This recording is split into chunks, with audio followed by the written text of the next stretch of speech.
TikTok से पैसे कमाने का मौका बहुत बड़ा है, लेकिन अगर कैमरे के सामने आने का ख्याल ही परेशान कर देता है, तो क्या ये मौका हाथ से जाने दिया जाए?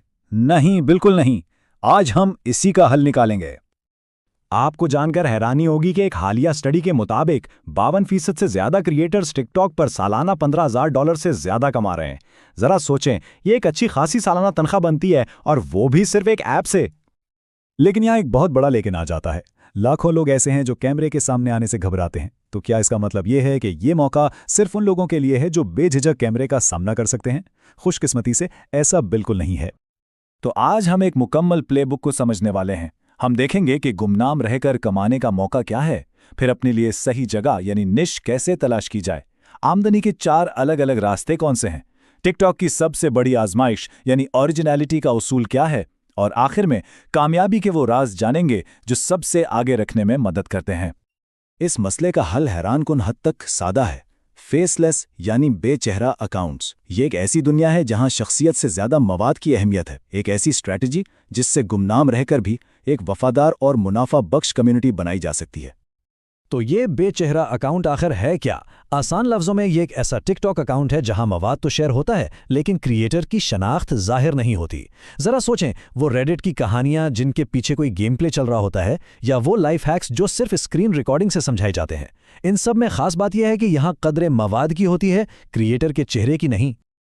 अच्छा, अब जब ये समझ आ गया है कि ये मुमकिन है, तो सबसे पहला और सबसे अहम कदम है अपनी जगह यानी नीश का इंतखाब करना। यही वो बुनियाद है जिस पर आपके चैनल की पूरी इमारत खड़ी होगी। इल्म पर मबनी नीशेस यूँ समझें कि सबसे महफूज रास्ता है। क्यों? क्योंकि इनमें असल अहमियत मालूमात की होती है। पर्सनल फिनांस हो, टेक रिव्यूज़ हो, या कोई तालीमी मवाद, लोगों को किसी का चेहरा देखने की ज़रूरत नहीं। उन्हें बस मेयारी मालूमात चाहिए जो बड़ी आसानी से स्क्रीन रिकॉर्डिंग और सादा ग्राफिक्स के जरिए दी जा सकती हैं। और अगर दिलचस्पी तख्लीकी कामों में है, तो यहाँ तो इम्कानात और भी ज़्यादा हैं। गेमिंग क्लिप्स, कुकिंग, आर्ट बनाने के वीडियोस, ये सब बहुत मकबूल हैं। लेकिन आजकल जो चीज़ सबसे ज़्यादा वायरल हो रही है, वो है रेडिट कहानियों की नरेशन, जिनके बैकग्राउंड में कोई दिलचस्प गेम प्ले चल रहा हो। ये फॉर्मूला बार बार कामयाब साबित हुआ है। और फिर एक दुनिया है सुकून और लाइफस्टाइल की।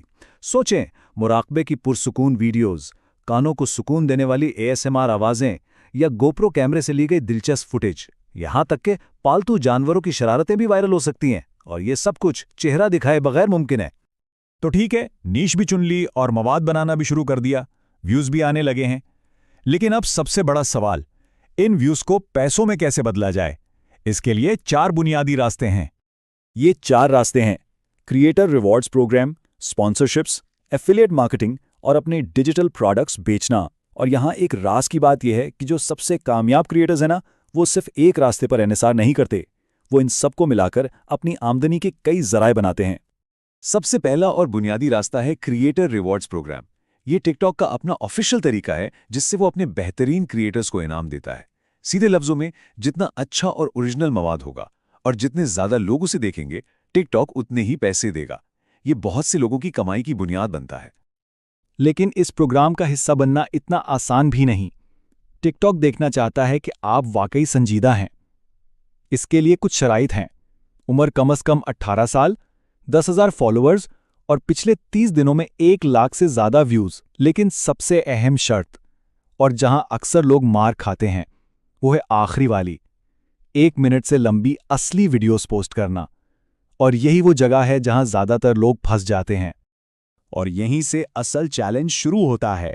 ये वो रुकावट है जिसे हर बेचेहरा क्रिएटर को पार करना ही पड़ता है: टिकटॉक का गैर असली मवाद का सख्त असूल।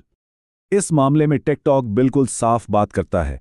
वो कहते हैं, दूसरों से मुकम्मल तौर पर कॉपी किया गया मवाद या दूसरों से सिर्फ मामूली तब्दीलियों के साथ दोबारा बनाया गया मवाद असली नहीं समझा जाता।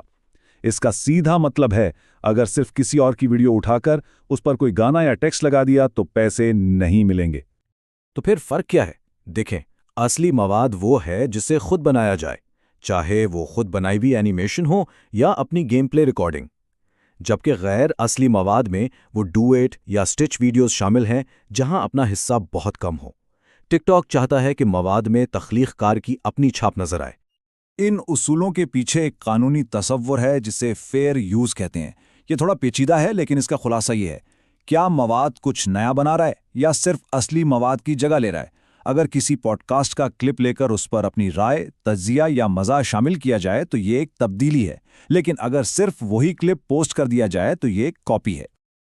तो इस मुश्किल उसूल से बचा कैसे जाएं? चलें अब उन हिकमत अमलियां से पर्दा उठाते हैं जो कामयाब क्रिएटर्स असली रहने और टिकटॉक की नज़रों में महफूज रहने के लिए इस्तेमाल करते हैं। पहली और सबसे अहम हिकमत अमली है 3 डे रूल, यानी 3 दिन का उसूल।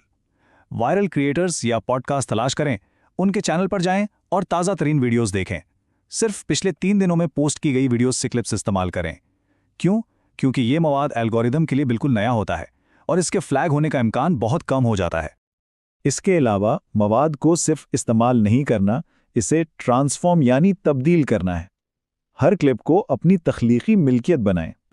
वीडियो को फ्लिप करें, मुख्तलिफ ज़राए से कई क्लिप्स मिलाकर एक नई कहानी बनाएं, स्टॉक फुटेज की तहें शामिल करें, कलर ग्रेडिंग से इसकी शक्ल बदल दें और सबसे अहम, अपना मुनफरिद वॉइस ओवर और कैप्शंस शामिल करें जो इसे अपनी आवाज़ दें। तो सारी बात का खुलासा सिर्फ एक लाइन में है, मकसद कॉपी करना नहीं है, मकसद तब्दील करना है। ये मुकम्मल प्लेबुक अब सबके सामने है। तो सवाल यह है कि इस इल्म के साथ वो सबसे पहली कहानी कौन सी होगी जिसे दुनिया के साथ शेयर किया जाएगा।